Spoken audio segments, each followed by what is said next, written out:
saya Selaras Tigaib dengan NIM 13 dan 14 22 97. Saya dari kelas 6D. Baik, di sini saya akan mempresentasikan materi tentang pengelolaan risiko dalam manajemen perubahan. Selanjutnya, pengelolaan risiko dan manajemen perubahan. Pengelolaan risiko adalah suatu proses sistematis dalam mengidentifikasi, menganalisis, mengevaluasi, serta mengendalikan risiko yang dapat mempengaruhi pencapaian tujuan organisasi. Pengelolaan risiko bertujuan untuk meminimalkan dampak negatif dan mengoptimalkan peluang yang muncul dalam setiap perubahan organisasi.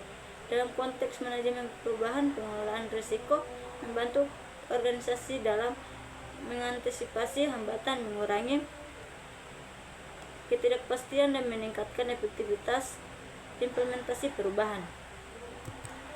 Selanjutnya, hubungan antara pengelolaan risiko dan manajemen perubahan.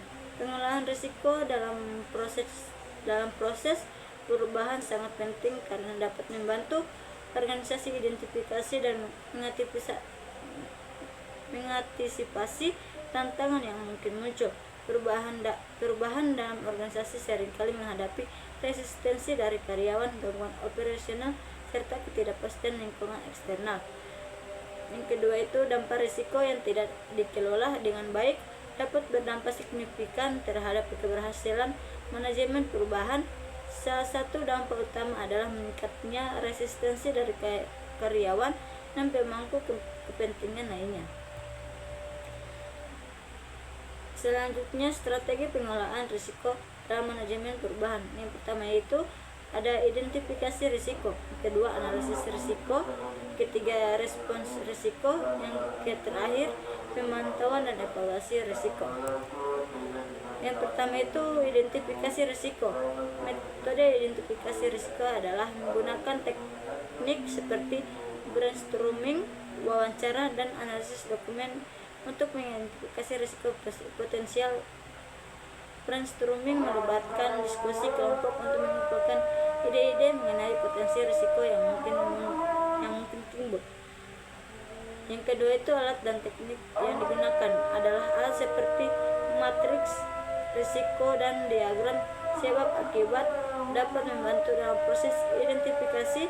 Matriks risiko digunakan untuk mengevaluasi dan memprioritaskan risiko berdasarkan tingkat dampak dan probabilitas terjadinya.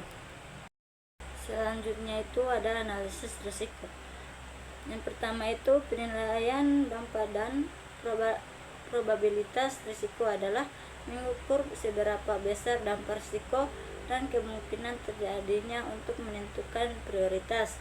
Yang kedua itu kategorisasi risiko adalah mengelompokkan risiko berdasarkan tingkat keparahan dan jenisnya. Risiko dapat dikategorikan ke dalam berbagai tingkat seperti rendah, sedang, dan tinggi berdasarkan potensi dampak kemungkinan terjadinya. Selanjutnya itu ada respons risiko. Yang pertama itu strategi mitigasi risiko adalah mengembangkan rencana untuk mengurangi atau menghilangkan risiko yang teridentifikasi. Strategi mitigasi dapat mencakup penguatan kontrol internal, peningkatan pelatihan karyawan, pengembangan kebijakan baru, serta implementasi teknologi yang lebih aman dan efisien. Yang kedua itu rencana kontingensi adalah menyusun rencana alternatif untuk diimplementasikan jika risiko terjadi. Rencana ini mencakup langkah-langkah darurat yang harus diambil untuk menjaga kelangsungan operasi bisnis. Selanjutnya ada pemantauan dan evaluasi risiko.